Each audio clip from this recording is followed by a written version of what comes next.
Y aquí presentamos el clásico microcultural Referencia Histórica con el doctor Jorge Colautti. ¿Cómo estás? Bienvenido, Jorge. ¿Te gustó el mote de clásico microcultural? Sí, puede ser. Sí, bueno, claro. Bien. Suena bien, ¿no? A buenos modales. Sí. Bueno, vamos a ver algunos buenos modales en el relato. No es que me gusten los naufragios, pero, viste, sí, cuando uno se mete en un tema, después lo sigue. Es como que queda atrapado. Estaba por ese leyendo algo, un informe de la Prefectura Naval Argentina, con referencia al Río de la Plata. Ese informe dicen que han detectado más de 250 naufragios, barcos hundidos en el Río de la Plata. Pero eso solamente en la zona navegable. Después están otros informes más amplios que llegan a establecer más o menos unas 2.000 embarcaciones hundidas en el Río de la Plata, claro, lo cual ya es mucho. Un arqueólogo marino o submarino, de esos que estudian el fondo del lecho de los ríos, de los mares, hizo una especie de estadística y dice que el 3% de los naufragios se produjo entre 1516, que es cuando llegó Juan Díaz de Solís, que se descubrió el Río de la Plata, y 1775, un año antes de la creación del virreinato. El 3% ocurrió en ese periodo. Entre el 1776 y 1861, fíjate, dos fechas que tienen que ver con la historia argentina, porque en 1776 se crea el virreinato, como decíamos recién, y en 1861 estamos a las puertas de la asunción de Mitre en la presidencia de la Nación con la Argentina unificada. Ahí ocurrió el 20% de los naufragios. Y a partir de ese año, toman hasta 1999, el 77%. Hubo algunos naufragios bastante importantes, llamativos. En 1607 apareció la bandera negra de los piratas, ¿viste? La bandera negra de los barcos piratas. Sí. Eran franceses. Bueno, naufragó frente a Buenos Aires. Pero hubo uno más famoso. Antes de que ocurriera este famoso, visitó el Río de la Plata un famoso pirata inglés llamado Francis Drake. El famoso pirata Drake. Fue 2 años antes que Garay fundara por segunda vez la ciudad de Buenos Aires. O sea, estuvo la ciudad de Buenos Aires en 1580. Uh-huh. Bueno, eso fue para él una etapa, ese paseo entre comillas, por el Río de la Plata fue una etapa de un viaje mucho más largo, que era dar la vuelta al mundo, como hizo Magallanes. Famoso vuelta al mundo del pirata Drake. Que para los ingleses, aparte de ser pirata, era un héroe nacional. Bueno, fíjate vos, ¿no? Algo, un poco la fundamentación, la correlación y otras cosas más que se puede decir de todo eso, ¿no? Bueno, por algo a los ingleses... claro. Bueno, pero 3 o 4 años después apareció, ya Buenos Aires estaba fundada, era un caserío lo que había fundado Garay. Un tal Edward Fenton, y llevaba a bordo otro pirata que había sido sobrino de Francis Drake, que era John Drake. Y naufragaron más o menos cerca de la isla Martín García. Y los indios charrúas en la banda oriental lo tomaron prisionero, a él y a algunos más. Y fíjate que no se lo comen, porque dicen que los charrúas se comieron a Juan Díaz de Solís y no sí, era así. Porque si no se lo hubieran comido a también, no eran antropófagos. Bueno. No había canibalismo así que... No, los guaraníes sí. Bueno, se escapó y se cruzó a Buenos Aires. En Buenos Aires lo atraparon, Buenos Aires no era nada, entonces, ¿qué hacen? Lo mandan a Santa Fe, que ya era una ciudad que venía creciendo. De Santa Fe lo mandan a Asunción, y de Asunción lo mandan a Lima para que lo juzguen allá, incluso el Tribunal de la Inquisición. Ese fue un periplo que hicieron los amigos piratas aquí en el Río de la Plata.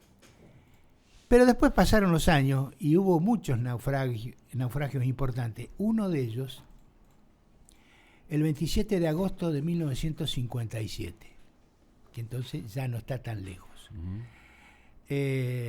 Un vapor llamado Ciudad de Buenos Aires, que era mellizo de otro vapor que se llamaba Ciudad de Montevideo, hacían la ruta todos los días entre Buenos Aires y Montevideo, que era un viaje para la época muy importante. Después a ese barco, que le ponía de Buenos Aires a Montevideo, salían a las 10 de la noche y llegaban a las 7 de la mañana, no era tan corto el viaje. Ese barco que empezó a prestar servicio en el 14, para 1957 ya le habían asignado otro recorrido. Y viajaba de Buenos Aires a Colón, en la provincia de Entre Ríos, y hacía una etapa en Concepción del Uruguay, o sea, subía por el río Uruguay. Claro. Bueno, el 27 de agosto de 1957 salió de Buenos Aires, digamos con 63 personas de primera clase y 89 tripulantes y unas 70 de la segunda clase, más o menos era eso. Salió de Buenos Aires. Cuando llegaban más o menos a la altura de la localidad de Carmelo, en la costa uruguaya, cerca ya de la desembocadura del Uruguay, un barco norteamericano de carga que viajaba desde Rosario a California, en Estados Unidos, sale del Paranaguazú y lo encuentra a este barco. Era de noche. Dicen que había niebla, pero otros dicen que no es cierto que había niebla. Lo cierto es que el barco norteamericano se lo lleva puesto al barco argentino. En menos de 10 minutos se hundió. Se abrió un boquete terrible, sí. Y una de las formas de evitar que entrara el agua es el capitán del buque argentino le pidió al norteamericano que retroceda y vuelva con la proa del barco a tapar el boquete que estaba en el otro barco. Pero en vez de taparlo lo chocó y lo escoró. Y peor ahí, todavía fue la situación. Peor todavía. Claro. Bueno, allí la desesperación, había un problema para rescatar a la gente porque el combustible se había derramado en el agua y a la gente no la podían tomar porque resbalaban. Entonces, fíjate vos que no es tanta la profundidad que hay, porque por muchos años el mástil del barco se veía, asomaba bastante sobre el agua. Cuando quisieron los pasajeros del barco tomar los salvavidas, ¿viste esos salvavidas que parecen una cubierta de autos, sí, redondos? Al barco lo habían pintado hacía un tiempo y los salvavidas quedaron pegados con la pintura a la chapa al hierro del barco. O sea, un poco más inutilizables. No lo pudieron sacar. No es nada eso. Que lo mismo había pasado con las poleas de los botes. Entonces no podían bajar los botes. Tiene movimiento, estaban pegados. No tenía, la pintura había pegado las poleas. Bueno, una cosa insólita. Un solo bote. Bueno, entonces te imaginas la desesperación. Como siempre ocurre, el capitán, bueno, trató de de encauzar la situación, pero imposible. Entonces aparecieron todas las miserias humanas, de quitarle el salvavidas a una mujer, bueno, todo ese tipo de cosas. La situación del más fuerte, había sí, quien una aventajaba al otro, tirando claro. el hijo al agua al padre que estaba abajo, con tanta mala suerte que el hijo se perdió en el agua, se hundió, bueno, todas esas cosas que suelen ocurrir en los naufragios. Sí, momentos de desesperación. Sí. Momentos de desesperación. Bueno, hay una... Esto ocurrió a las 11 de la noche. Y murieron 65 personas, pero se calcula que eran más porque, por ejemplo, los niños no estaban registrados. No se registraban los bebés, los chicos. Entonces se calcula que por lo menos 100 personas murieron. Y un recorte de un diario dice: pese a las primeras informaciones que por ignorancia o por cálculo restaban importancia al accidente, al promediar el miércoles y merced a la emisora uruguaya, ¿cuál puede ser? Radio Colonia. Tal cual. Se tuvo cabal idea de la magnitud del desastre. Siempre Colonia en aquella época informando. Claro, un puntal. Al instante. Claro. Pero hay que decir una cosa. Después esto se sometió a juicio al capitán norteamericano. Después murió enseguida, cuando yo creo que ni había terminado el juicio. Porque no estaba en el puesto de mando, en el puente de mando. Y el argentino tampoco. Pero al argentino lo rescataron del agua. Murió en el agua, pero lo rescataron. Le hicieron la autopsia. Había exceso de alcohol en sus vísceras. Había estado festejando el cumpleaños el mismo día antes de salir con el barco. Y un indicio de que el tipo no estaba del todo bien fue que cuando salía de la Dársena Sur, en el puerto de Buenos Aires, se llevó por delante una chata arenera, es decir, la rozó, sí. Cosa insólita en un capitán Obviamente, que tiene que tener una responsabilidad y un compromiso frente a la nave. Claro. Y para cerrar, uno de los rescatistas dijo en algún momento: no voy a llorar, pero nunca me voy a sacar de mis oídos los gritos de la gente pidiendo auxilio. Bueno, ese es el naufragio del buque Ciudad de Buenos Aires, que un barco norteamericano de carga se lo llevó por delante y cuyos capitanes no estaban del todo en sus puestos y en sus cabales. Sí, bueno, esa situación, incluso con el tiempo y a través de casos que también fueron parte de esa noticia cotidiana, ha pasado incluso con embarcaciones chicas, en lugares afluentes y ríos internos aquí de Argentina. ¿Por qué? Porque, y claro, quien lleva adelante el mando de una embarcación, por más pequeña que sea, a lo mejor estaba alcoholizado o tenía algún tipo de consumo de sustancia o no estaba en sus cabales. Claro, y entonces ese tipo de cosas, y uno dice, en el agua, claro, y con una amplitud bastante importante, sí, y suele pasar, lamentablemente. Es bastante común entre embarcaciones chicas. Sí. Bueno, cuando es una embarcación grande, a lo mejor la embarcación grande ni se da cuenta que está llevando por delante una lancha. Tal cual, así es. Pero son accidentes que, así como ocurren en las rutas, también ocurren en el agua. Bien. Vamos, Cami, ¿te parece si invitamos a participar de esta tertulia a ese hombre que está esperando desde Coronda? Por supuesto, nos vamos a la ciudad de Coronda, lo presentamos a Rodolfo Pipo Rodríguez. ¡Qué lindo momento el pase! Que hacemos cada tarde, mientras el fueguito arde y un nuevo programa nace. Cada espacio con su clase, cada bracero su calor.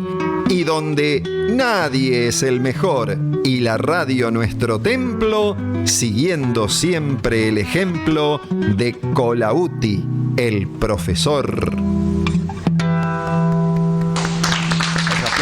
aplausos para el señor Pipo Rodríguez. Hola, Pipo.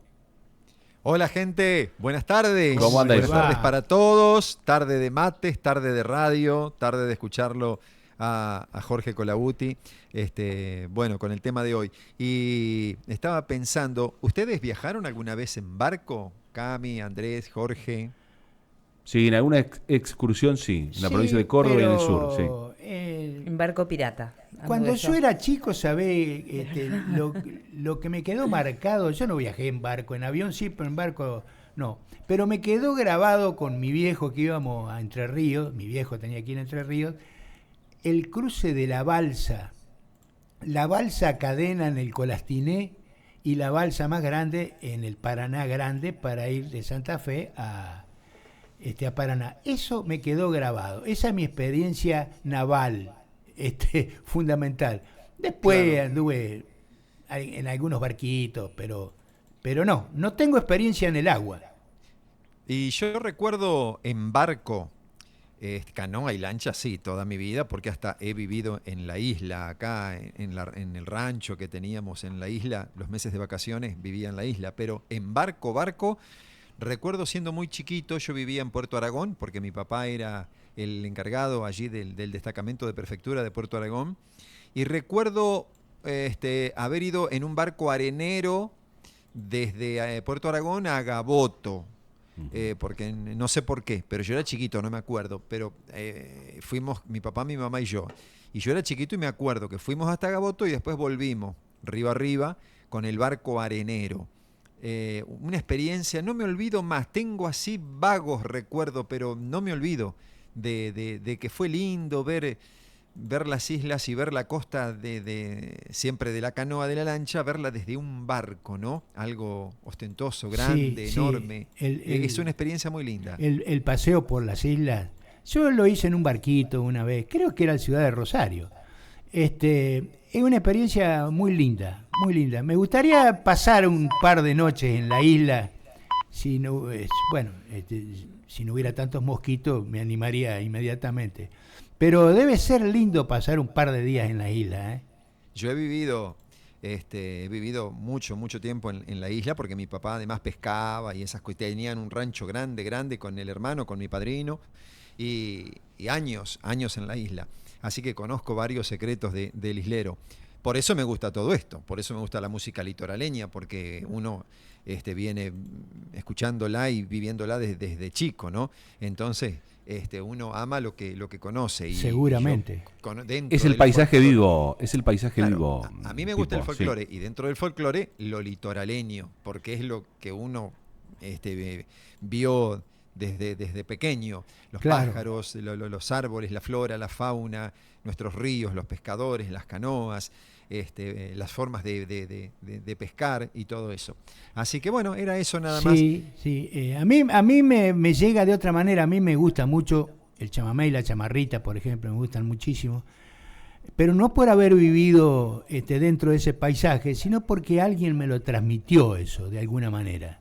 Y yo calculo que ha sido mi suegro, que escuchaba a Mozart, sacaba el long play en aquella época y ponía a Millán Medina, o ponía, algunas chamarritas de Entre Ríos. Y terminó metiéndose en mí. A mí me gusta muchísimo todo eso. Pero no por haberlo vivido, vos lo viviste, tenés vivencias directas. Bueno, a mí me pasó eso musicalmente. En mi casa se escuchaba folclore, siempre se escuchó folclore, y música española, paso doble. Ajá. Y se nota que me quedó, se nota que me ha quedado. Sí, Rodríguez. Rodríguez. Esa base, ¿no? Española. Sí, claro. Sí. Yo en un escenario cuando estoy me dicen, canta algo. Lo único que me sale son pasodobles, no me sale otra cosa, no me sale una chacarera, no me sale un tango, no me sale una cumbia, me brota pasodoble, no sé por qué, es algo que no sé. No y la sangre, a mí se me viene la tarantela. Claro, bueno, es algo que uno lo lleva, no sé, eso es genético. Sí, es la sangre. Pero sí, profe, debe ser, ¿no? Porque yo creo que criado acá a la orilla del río, me gusta el chamamé, la chamarrita, me gustan los cantores, los acordeonistas, qué lindos los poetas nuestros, pero escucho algo que con una guitarra y un par de palillos nació el pasodoble, flamenco y y ya. Pipo, voy a hacer un poquito mención, ¿no? De un par de mensajes rapidito antes de ya darte el pase a vos. Dice uno, que Elena Ruth Catalano, buenas, cruzar de Santa Fe a Paraná en la balsa era una experiencia increíble siendo niña. Esto lo reflejamos para Jorge también. Sí, y el otro, Antonio, buenas tardes, quería preguntarle a Pipo, ¿qué es más de Coronda? ¿Por qué hay un tesoro escondido en una isla del departamento San Jerónimo, que esa isla se llama Cerro Pajas Blancas? Eso quería saber si tiene algún conocimiento. Me dijeron que la semana pasada fue una expedición y estuvieron excavando. Gracias, saludos, bendiciones, soy Antonio. Bueno, mensaje que deja Antonio. No sé si tendrá conocimiento de esto, si no es para averiguar, ¿cierto? Y después informar. Eso no lo sé, pero sé que van muchos grupos, van a la zona de islas, a islas altas como el Cerro de Cabrera, por ejemplo, a buscar cosas de los nativos, de nuestros aborígenes, de nuestros indios, ¿no? Cacharros, encuentran de todo, hay de todo. Y van, encuentran, sacan fotos, filman, los van catalogando.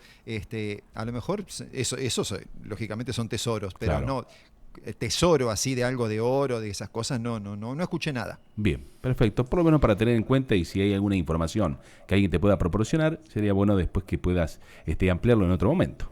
Y si hay un tesoro, ¿sabes cómo me agarro la cabeza? Claro. No, ni hablar. No metamos en ese asunto. Seguro. Agarro el botador y me voy a botarlo solo. Revoleando esa imaginación. No. Y claro, despacito ahí.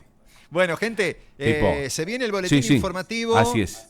Con la gorreada, digo porque tiene... ¿Cómo? por la gorrita. Gorriti ahí, claro. Tiene gorra. No sé cómo se dice cuando una mujer usa gorra. ¿Cómo se dice? ¿La gorreada? No sé cómo. Creo que no.